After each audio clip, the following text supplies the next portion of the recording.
Not at all. Turn it up down here, man. Underestimated and still I made it. In the book of hard knocks, I'm highly educated. Nobody chose me, looked over, but still dedicated.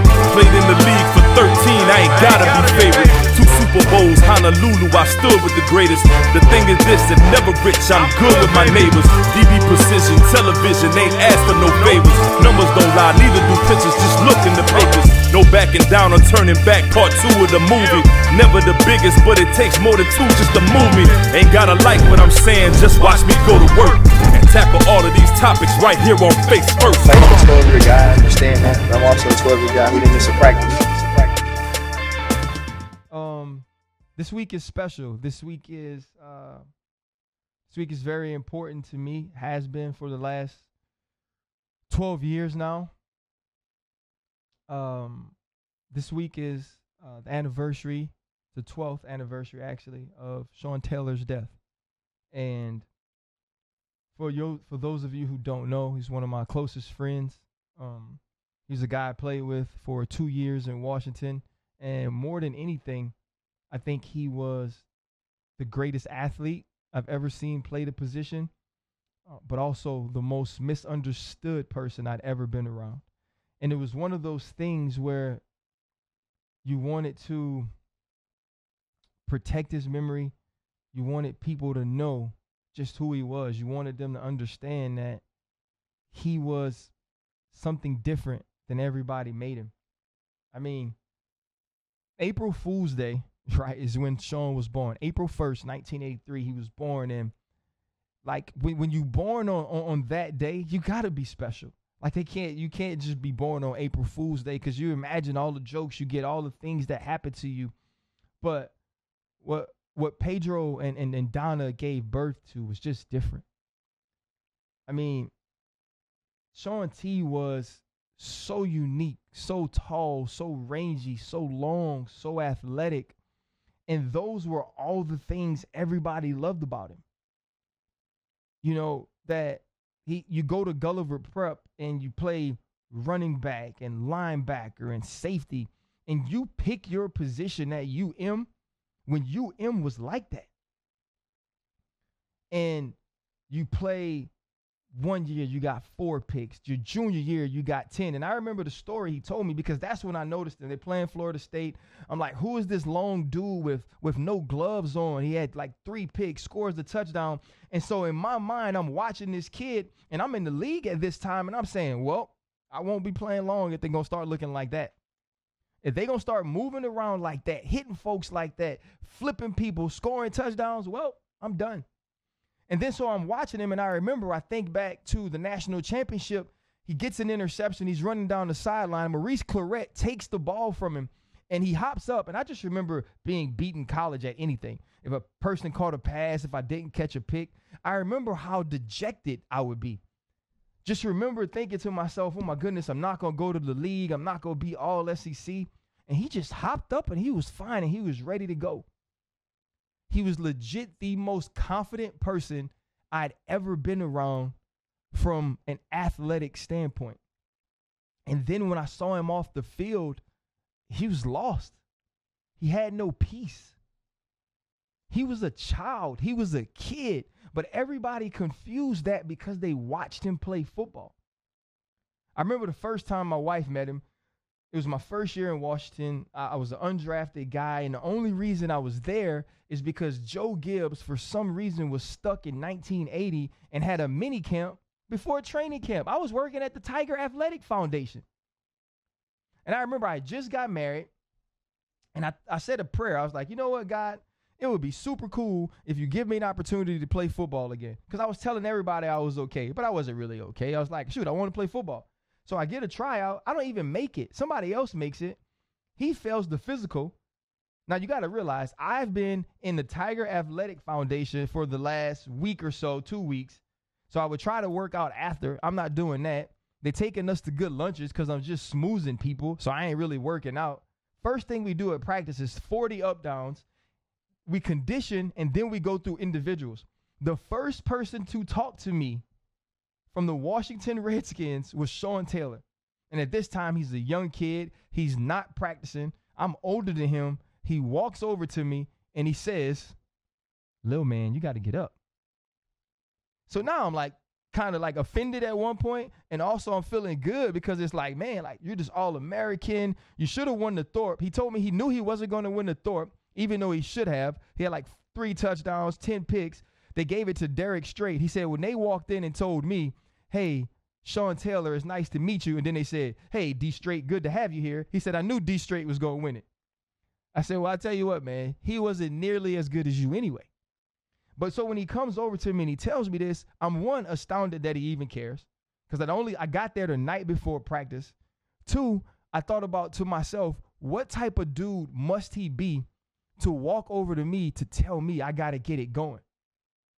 I meant nothing to him. He knew nothing about me. We had never had a conversation. But that meant something to me because of how I saw him as an athlete. I didn't know him as a person yet, but because of how I saw him as an athlete, that meant something to me. And then so now you fast forward it to us playing together. And we grew up together, right? I'm this guy who nobody believed in, an undrafted free agent who's starting at strong safety, by the way, and I was 185 pounds. That's the first thing. He definitely should have been the strong safety. And we're playing together, and so he gave me this nickname.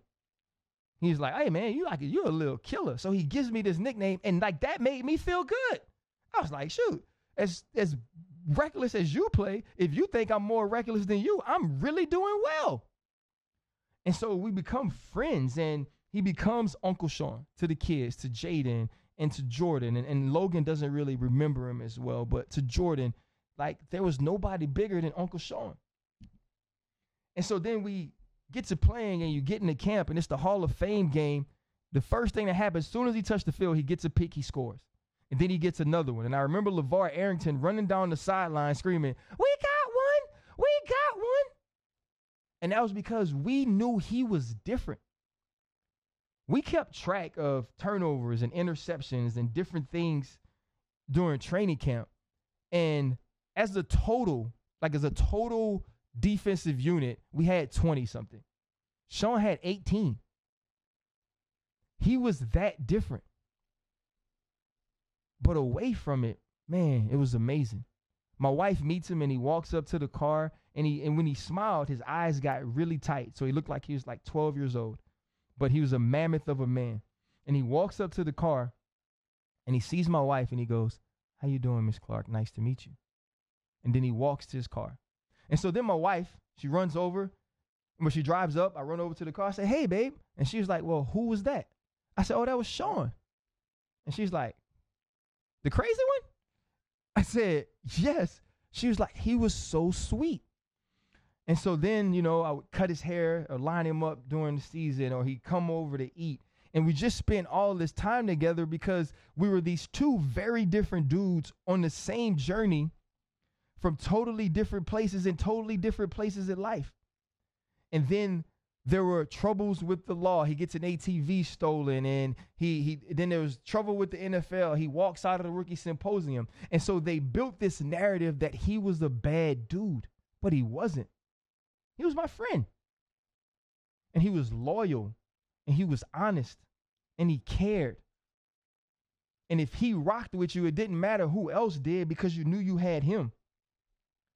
And so then we get to 2006, and he goes to the Pro Bowl. And I remember sitting at my house and thinking to myself, I was like, somebody has to tell Sean that they don't play hard in the Pro Bowl. And so Antonio Pierce is out there, and I'm on the phone with them. I'm on the phone with Sean, and we're kind of talking about it. And so we watch the game, and a punter from the AFC gets smashed, gets his head taken off.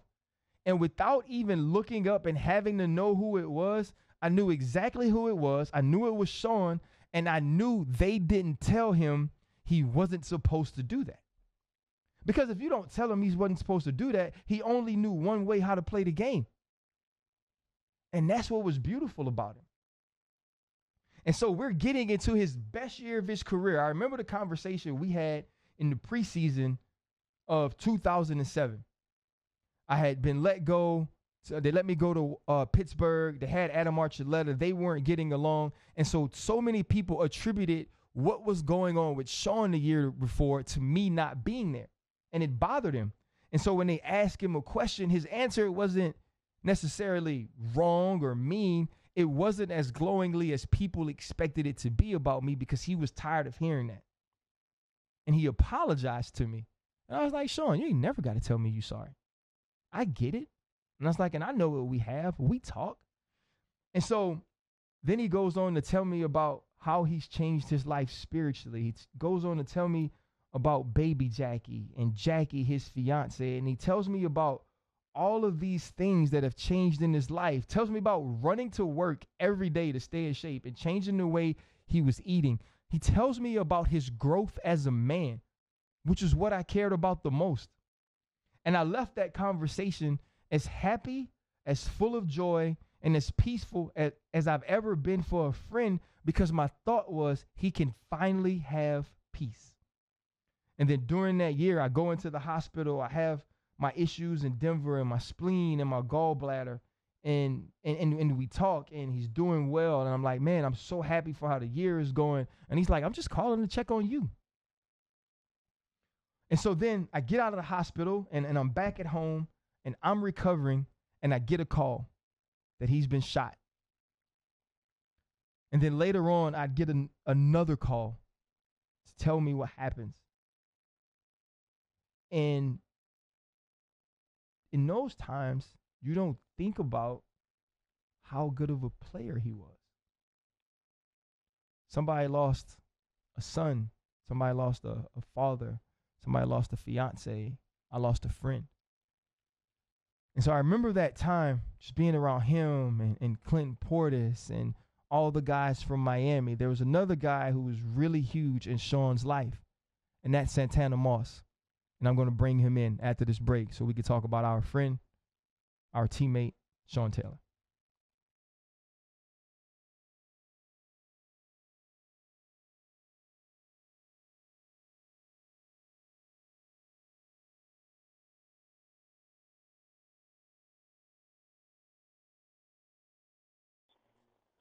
It is my honor and privilege to have one of my former teammates on, one of the best wide receivers I've ever played with, a alum. That's always important to these guys. Played in the league with the Jets, played with the Redskins, was a big-time Pro Bowl receiver. Now has moved into the media business like I have. Is doing a great job. I want to bring you guys Santana Moss. We're going to have an opportunity just to talk about our friend, our teammate. Tanner, man, what's happening, bro? What's good, Ryan, man? I appreciate you. Oh, man, it's just good to have you on, man. I know you left Miami before Sean, but what are kind of some of your first memories of seeing him, hearing about him when he got to the University of Miami? Oh, man, I tell folks all the time, my brother was the first person that told me about him. My brother was at the U with him. And I remember coming home one off season, and that's what typically what most of the guys who's from that area do. We come back in the off season and we come work out there on campus. And I remember going out of the back door of the locker room and bumping into this big dude, and I just happened to look up, and it's S-Dot, and I'm like, man, and I didn't know at the time it was him, but I'm like, it's a huge kid, and then I found out later it was Sean Taylor. And I'm like, that's a big old safety, man. Right. What are they doing down here nowadays, with these kids, how they come out of high school so big? But that was my first initial moment of, bumping into him and kind of getting a chance to meet him. And soft-spoken guy at the time when I met him, I said, excuse me. He said, excuse me. We both giggled. And I guess he knew who I was. So he's like, what's up? And we kind of, I didn't really know. And I walked off, and I just remember, telling my brother about it. And my brother told me, yeah, that's Sean Taylor. And years removed from that moment, even that same year, watching him play and just seeing, the kind of person he was off the field and on the field, and then getting a chance to meet him as a player, man. I mean, he was incredible. Nah, he really was. I just remember us being in Washington, man, and getting an opportunity to watch him grow. I remember speaking with him right before the 2007 season and talking about Jackie, baby Jackie, kind of some of the things he had changed in his life. Tell me a little bit about being there and seeing Sean grow from where he was his rookie year to where he was in 2007, which was really his best year as a person and his best year as a player right before we lost him. Yeah, when I came in 05, he had already had a year on his belt. In 04, his rookie season was under his belt. And I remember 05, Greg Williams getting on me when Sean wasn't around, like, you Miami guys, and, where's your boy? And I'm laughing because Greg Williams was one of those kind of fiery coaches, but at the same time, he knew who his dogs was. He knew who the guys he can always depend on. And he told me to himself, he's like, hey, bro, if I can pick all Miami guys, I would do that because I know what you guys are going to bring to the table. But Sean, even in 05, he had started making those changes. And Portis was sharing with me some of the things that had transpired before I got there. And even when I got there with some of the things that he had went through off the field, that, it was making him change and, watch the folks around him, pay close attention to his friends and to the people who wanted to really, chime in on who they thought he was. He was already aware that he couldn't trust everybody. And I think he really started being different because of how the media, perceived him to be and some of the things he went through that really wasn't his fault. Right. But just sitting there watching him, I got a chance to really experience a little hands-on because, one, when I first got in there, we sat next to each other in the big team meeting room. Two, on the plane, we sat in the same row. Back in those days, we would have the window seat, be someone. I had the window seat and he had the aisle seat of the same row, and we had no one in the middle. So it was always our row. And those moments there alone, are second to none because you get a chance to really talk to a guy on those flights, going to the game, coming back, and then in that big team meeting room before the coaches get to address the team, you're sitting next to that guy. And then as well as all that, our lockers was right next to each other. So I was getting a little hands-on experience of knowing someone that, who shared the same blood with me as a Hurricane and as a Redskin, just getting familiar with this guy who everybody loves when it comes to his game, talking about his game, and Sean Taylor. So I remember those moments, vividly because 07, what you just spoke on, just like you spoke on that change, I saw the change. Yeah. I saw it instantly, and it was all with how he ate. I mean, his whole body was different. Yep. And sitting there talking about some of those things, and he was like, yeah, Tan, I'm doing this, I'm doing that. And I'm like, yeah, I can see it. Right. I mean, I was just amazed with his whole health part of it. I'm like, Sean, man, you getting back to what you was in college. You're going to tear this league up. And he was just sharing different insights with me on what he was doing and how he was trying to go about his business. And I knew right then and there, man, he was on a whole different level, and his game was going to, go along this ride with him. And to see it been taken away prematurely, because of, what happened, and even leading up to what had happened to him that cost his life, that injury before all that, me and Sean was on the training table together because I was dealing with an injury that year. And he had already did so much before the 5th game of the season. He was already, top in, every category as a safety and leading those Pro Bowl ballots. So he took a big jump into becoming one of the best, and it got cut short because his life was later taken from him. Tana, can you talk through where you were when you heard about Sean being shot and where you were when you finally heard that he passed, and some of those feelings and some of the things you would want people to know about him now? Because we see all these young kids that want to wear 21, that want to wear 36 because of the player he was.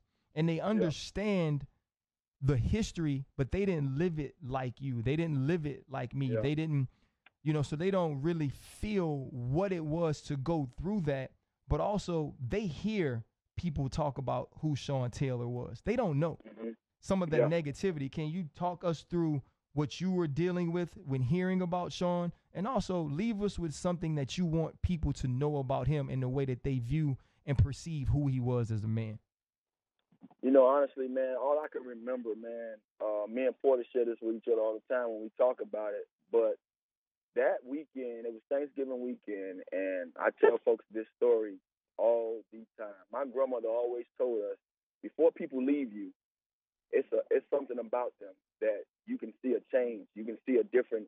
It's like they almost glowing that day or whenever that week.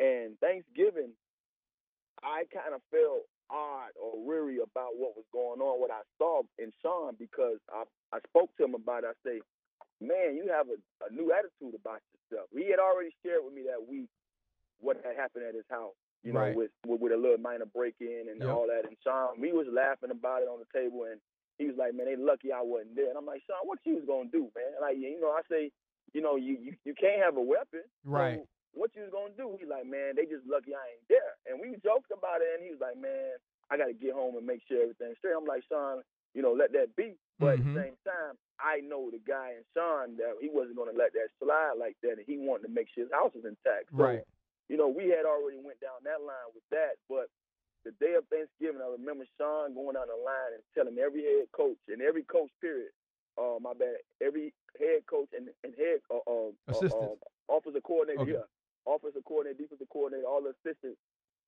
happy Thanksgiving. And I'm saying to myself, Sean, I walked in the big team reading room, happy Thanksgiving to everybody, and let that be. You know, everybody said it back. But he went specifically by position to everyone and spoke to them man to man. And I'm just watching him do it. And when he sat down, I'm like, what's up, man? And he's like, nothing, man. I'm just, you know, I'm thankful. And I'm just, you know, I mean, he had wanted to let people know. Yeah, he had such a good spirit about him. And I kind of shook my head and scratched it at the same time, like, man, something ain't right, you know? And it was that moment there that I looked at him and I was like, man, he's in a different light right now. I don't know what's going on. But at the time, I didn't know because, you know, I told you my grandma had talked to me about this numerous times when I was young, about her sharing her experiences when people was getting ready to go, you know, how things was changing in front of her eyes and what to look for. But later that day, after we practiced, and me and Portis and him shared a couple of words. We left Sean in the locker room. Me and Portis going up to catch the team bus because we was leaving that day to go down to I believe to Tampa. And Sean, he jokingly told us to go out and have a good game. And you know, Portis, go out there and rush for 200, tell him go get 100 or such and such. And I'll see you guys when I get back. And I mean when you guys get back. And I remember coming back after the game. I think we lost to Tampa that week. Coming back that Sunday, and I was sitting in the house doing something. I know I was still dealing with my injury, so I was probably getting ready to get worked on. And I heard then that Sean had been shot, you know, and we sitting around, everybody in a panic, and I'm sitting there, and I talked to Portis. He told me he was going down there. He was with Dan already, and they was going to Miami. You know, I had the kids and the family up, so I couldn't make those moves. So I'm just sitting there like, man, I'm by my phone. Let me know if everything's good. And the signs was kind of good. Everybody was like, well, you know, everything is okay. You know, he was hitting the area that, you know, it's not good, but things seems to calm down and he might be okay. So I went to sleep. I remember going to sleep, not even sleeping hard that night because I was slept by my phone trying to make sure I got a call from Portis to see what was new. And Portis gave me a call right before I went to bed that everything was okay. You know, he seems to be okay. So I went to sleep. I was able to go to sleep.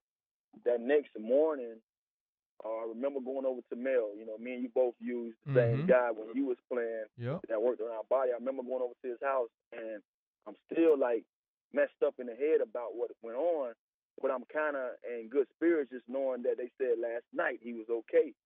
And I remember getting on Mel's table, and I got the call, man, and they said he passed. And I'm like, and I just, man, I cried. I boo-hooed. And I'm sitting there on the table, and I, you know, I know me because my vocabulary been short, and I don't think it's grown. It has grown from then to now. But, man, I just used a bunch of, you know, words that I probably can't share now. But I was pissed, man, and I just didn't know what to take from it. And I'm like, how, why, and oh, man, it took me it took all us by surprise.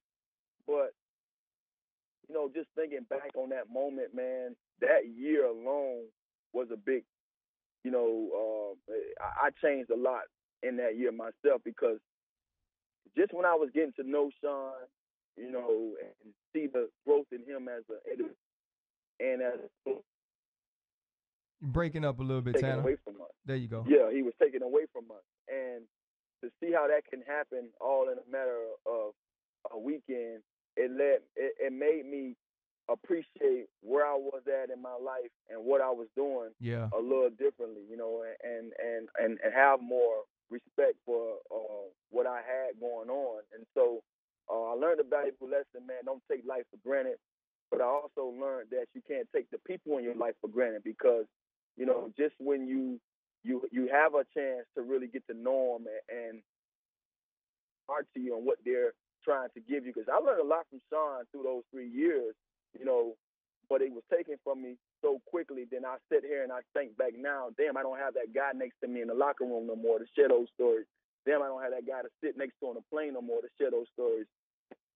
He brought me back from just losing it when I was feeling, and down in dumps about what I, went out there and displayed throughout the weeks or that night, leaving from a game. So he basically just taught me. That whole experience of, us losing him taught me to appreciate a lot of the things that I was going through in life a little differently. And one of the things I want to leave you with that I hated just hearing about the guy is that what he went through is what happens to guys of his nature. Absolutely. That wasn't his nature. To this day, that don't sit well with me, because first of all, anybody in this business that we are trying to, call our second gig should know that in order for you to be able to speak on anything, you have to do your research. Yes. You have to know who you're talking about and what you're talking about. And when Sean left, everyone had this bad notion about this guy because the way he played the game between the lines, that he was a criminal, he was a bad person. He wasn't. Nope. He was a guy that just knew one way to go, and he went hard, and he came physical, and he knew how life was for him, how his dad, Pete, put him through certain situations to always be prepared for what may be the outcome of what may come of that situation. And that's what he did. And at the time in 2007 that he was taken from us, he was trying to be the best man he could be for his daughter and for his game, so he can see himself move forward into where he was going at, and to be one of the best as a dad and as a football player, as a safety in the NFL. So that's one of the things I want people to know, because I'm pretty sure now, from all these years removed, they've heard my story and my take on some of the things I heard about him, and they got a different, spin on what people viewed him as. But that's the one thing I would want people to know, man, that he was a good dude. Like anybody else, some of the things he went through, he was learning. You have to, my grandma used to also tell me you have to live to learn. And you have to, and that's one of the things he was doing, living and learning at the same time. But once he learned what was his task, and to be a father to his daughter and be the best man he can be and be the best professional he can be, he's on that track to do that well. And, I hate to sit here and talk about it again, but him taking from us just, stop, all that he had planned for himself. Man, hey, man, I just appreciate you so much. This was important for me to do. I started this podcast for opportunities like this to talk about people that we love. And I can't thank you enough for coming on, man. I appreciate you. I love you, bro. You have a good one, big dog. Thank you, man. I really appreciate the opportunity.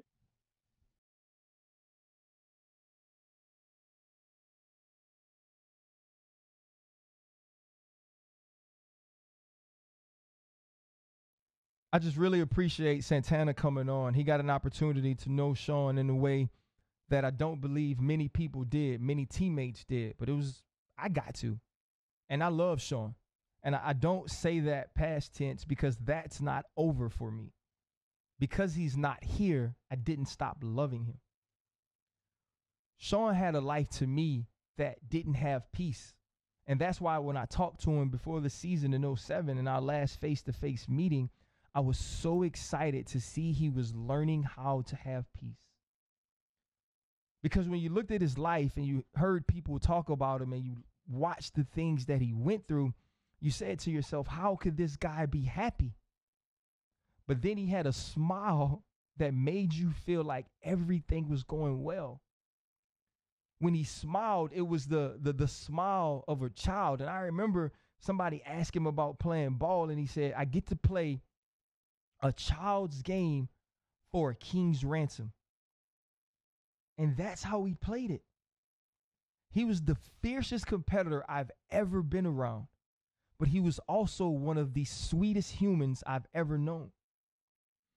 And everyone talks about how great of a football player he was, but he was a better friend. He was the guy who you never had to be scared that if it was you and him by yourself and the world was against you, that he'd turn on you. And when people talked about him after he passed, they almost spoke about him as this was the natural progression of somebody who lived like him.